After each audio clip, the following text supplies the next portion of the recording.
Hello, hello, c'est Lucienne Ael, j'espère que vous allez bien. Je suis accompagnée par la pluie là, peut-être qu'on l'entendra un petit peu dans la vidéo. Donc j'avais envie de faire cette petite vidéo pour partager sur plein de sujets qui me tiennent à cœur. Et je sais qu'il y a pas mal de personnes en ce moment qui traversent un peu cela. Je voulais parler de la petite mort, ou des petites morts qu'on peut rencontrer au cours de nos vies. Comment je fais le lien avec la guérison par le son et le féminin sacré, enfin l'émergence du féminin sacré actuel. Alors là, les petites morts ou la grande mort, ça peut être une grande mort hein, si elle dure longtemps. C'est un état, enfin je parlais à partir de mon expérience, hein, c'est un état, on vit une forme de deuil, mais je ne sais pas si c'est un deuil par rapport au lieu où je suis en train de vivre et que j'en ai fait le tour, si c'est un deuil vraiment intérieur de ce que je suis, de mon passé, si c'est un deuil du monde dans lequel on vit, qui va s'effondrer pour laisser naître autre chose. Enfin, c'est des grands questionnements. Enfin, il y a cette notion d'effondrement intérieur, mais c'est pas très clair en fait. Ça peut être quelque chose d'intérieur lié à ce qui se passe à l'extérieur, dans le collectif. Enfin, voilà, il y a une sensation de perte de repères, d'envie de renouveau, de sensation de ne plus être à sa place, de questionnement, de remise en question, d'instabilité. Enfin, il y a plein de choses qui se mélangent. Et pendant cette période, des choses du passé qui peuvent émerger, des choses non guéries, que ce soit en lien avec soit la vie amoureuse, ou soit la perte d'un parent ou d'un proche, deuil d'un emploi. Enfin, de toute façon, la petite mort, elle peut apparaître suite à un trauma ou un accident. Enfin, il peut y avoir plusieurs causes de déclenchement de cette petite mort. Et en fait, cette petite mort, elle nous fait aller vraiment dans nos profondeurs. C'est comme si tout ce qu'on aimait avant paraissait vraiment superflu, comme il y a plus ce goût à rien, mais en même temps une envie d'être dans l'essentiel et dans des expériences et des rapports aux autres très profonds, très honnêtes, une envie d'essentiel, de quelque chose d'essentiel, de quelque chose qui parle et qui vibre plus avec ce que l'on est, vraiment. Ne plus forcément être, ne plus forcément voir des gens pour être avec des gens, faire des choses pour faire des choses, mais vraiment aller dans quelque chose qui est juste pour soi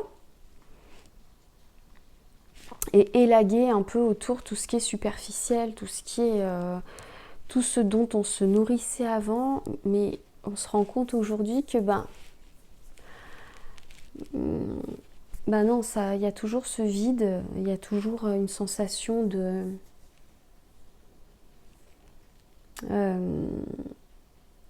comme si tout était superflu en fait, on n'avait plus tous ces besoins. Alors peut-être que la crise sanitaire, c'est vrai qu'elle n'a pas forcément aidé, elle nous a amené à aller à regarder plus ce qu'il y a autour de soi et faire des choses plus localement et consommer localement, ce qui est plutôt positif. Après,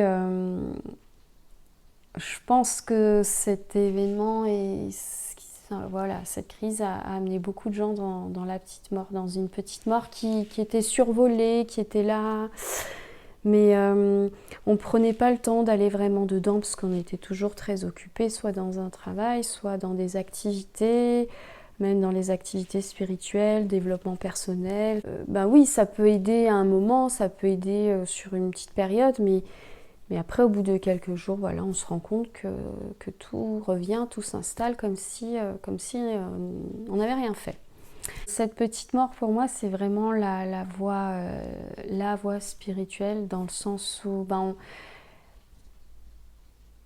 on en parle dans beaucoup de religions, en fait, et beaucoup d'écrits saints.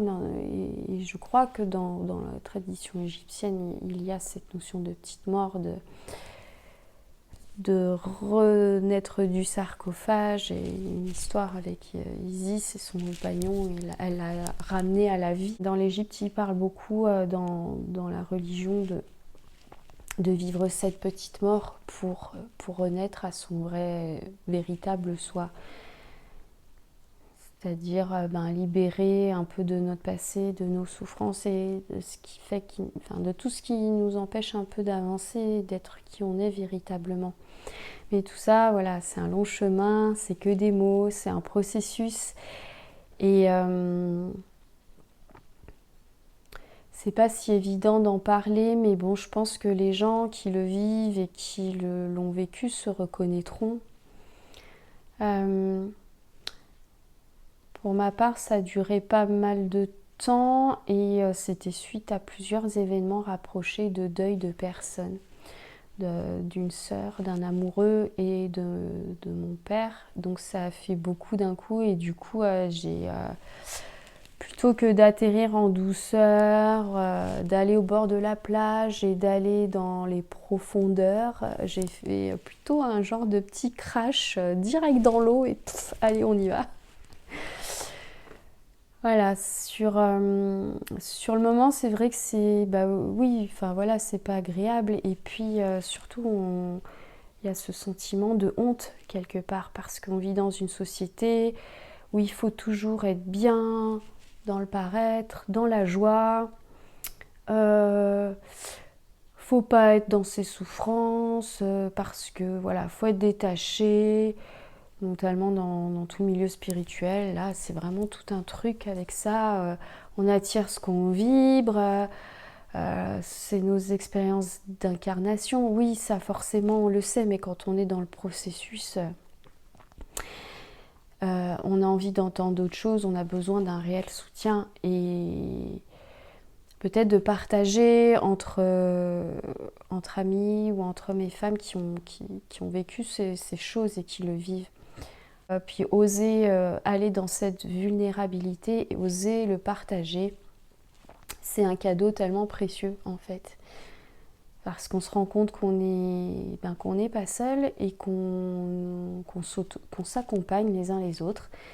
Et puis il y a cette foi grandissante que c'est pour aller vers quelque chose de meilleur. Alors par rapport au son, au chant, à la guérison par le son, c'est vrai que c'est un outil qui m'a beaucoup accompagnée pour traverser tous ces processus par la voix. J'aimais bien aller sur des lieux sacrés, des lieux de guérison, et je voyais que ma voix se transformait à chaque fois, et j'aimais beaucoup chanter, faire des chants pour moi et aussi pour les autres. Et toujours aller chercher cet apaisement de l'être, du cœur, comme un baume. Donc c'est vraiment ma quête à travers le travail sur la voix. Et puis connecter à la vibration de ces lieux aussi, à travers les sons. C'est-à-dire, au lieu d'aller d'aller visiter un lieu, de s'y connecter avec la vibration d'un chant ou d'une musique. Donc c'est assez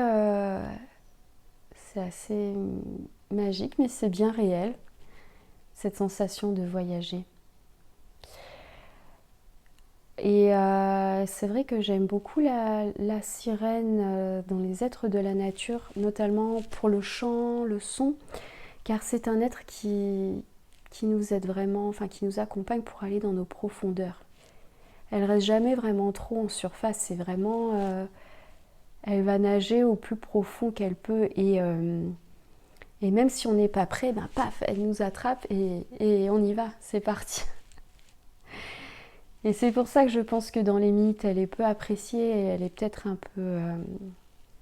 enfin, les marins ont un peu peur d'elle parce que, peut-être parce que certains marins veulent toujours voyager, aller rencontrer des terres, être dans ces aventures sans forcément aller voir ce qui se passe au fond. Et là, c'est non, non, non, on y va. Donc oui, c'est pour ça que des fois dans les concerts que je fais ou dans mon CD, certaines personnes m'ont dit « Ah, mais il y a une tristesse, une nostalgie aussi. » Oui, parce que c'est pas forcément super joyeux, ça pose. C'est surtout une musique qui nous fait aller dans nos profondeurs, qui nous accompagne à ça. Et mais avec dans le but de revenir à la surface plus allégée quand même. Et pour faire le lien avec le féminin sacré, aujourd'hui on associe beaucoup le féminin sacré avec des séminaires de bien-être, de méditation, de travail sur la yoni. Alors c'est vrai que beaucoup de femmes, nous sommes en chemin de guérison. Et du coup, c'est vrai que le féminin sacré accompagne beaucoup. Mais pour moi, c'est vraiment un équilibre qui se met en place. Voilà, on était dans une période, un moment matriarcal, assez dominante, assez déséquilibrée comme la période patriarcale qu'on vit actuellement, hein, très déséquilibrée. Et cette énergie du féminin sacré, elle vient tout juste apporter un peu de douceur et les vertus du féminin pour apaiser. Omra m'en parlait dans un de ses bouquins, Omra Michaela Ivanov, des vertus du féminin et du masculin. Donc pour le moment, nous ne sommes pas des êtres androgynes, donc de manière générale, l'homme incarne les vertus masculines et la femme les vertus féminines. C'est en train de s'équilibrer en chacun de nous. Il y a de plus en plus d'êtres qui ont les polarités bien équilibrées, mais pour le moment, on reste quand même dans... Voilà, une femme est un peu une femme, un homme, et on incarne les vertus comme on peut, comme on veut aussi. Donc le féminin, ce serait plus la douceur, la tendresse, l'harmonie, la beauté, la pureté. Le masculin, la noblesse, la puissance, la grandeur, la stabilité. Donc voilà, il y a un réel équilibre qui se crée dans ces polarités. Et c'est vrai qu'on a besoin des deux pour s'incarner pleinement, chaque personne, homme ou femme. Mais naturellement, par notre nature, on a tendance à apporter ce qu'on est. Cette énergie du féminin sacré vient apporter un équilibre. C'est pour ça qu'il y a beaucoup de choses autour du féminin sacré aujourd'hui, beaucoup de bouquins. Bon, il y a de tout, hein. Faut savoir faire preuve de discernement, faut aller vers vraiment ce qui nous parle, écouter notre petite voix, bien que ce soit pas évident des fois. Il y a tellement de choses qui existent et tellement de possibilités. À la fois c'est super, à la fois on peut vite se perdre. Donc un peu de vigilance.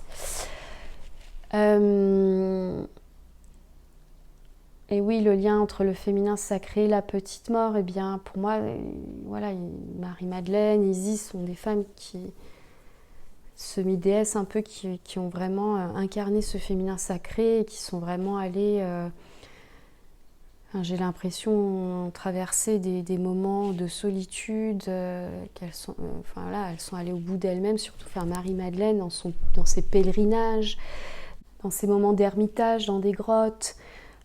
Ces moments où elle a évangélisé seule face à elle-même devant plein de gens, enfin voilà, c'était pas rien comme mission et elle a vécu, je pense, des moments de transformation très profondes. On la représente souvent accompagnée d'un crâne qui est le symbole du savoir, mais aussi le symbole un peu de la mort. Isis qui a ramené à la vie son compagnon. C'est une réelle voie de transformation. Tout nous amène, toutes ces choses nous amènent vraiment un retour à soi, et tous ces chemins nous font contacter quelque chose de vraiment essentiel pour revenir à la vie et pour revenir à soi. Voilà, donc je serais ravie que vous me partagiez vos expériences aussi. Je crois que sur YouTube, sur ma chaîne, je ne sais pas pourquoi les commentaires sont désactivés, mais on peut partager sur Facebook, là, si je la mets sur Facebook, la petite vidéo. En tout cas, si vous m'avez écouté jusqu'au bout, je vous en remercie. Je vous souhaite plein de belles choses et je vous souhaite de prendre soin de vous et qu'on prenne soin des uns des autres. Je pense que c'est une priorité. Merci à vous et à bientôt pour un autre partage. Bisous.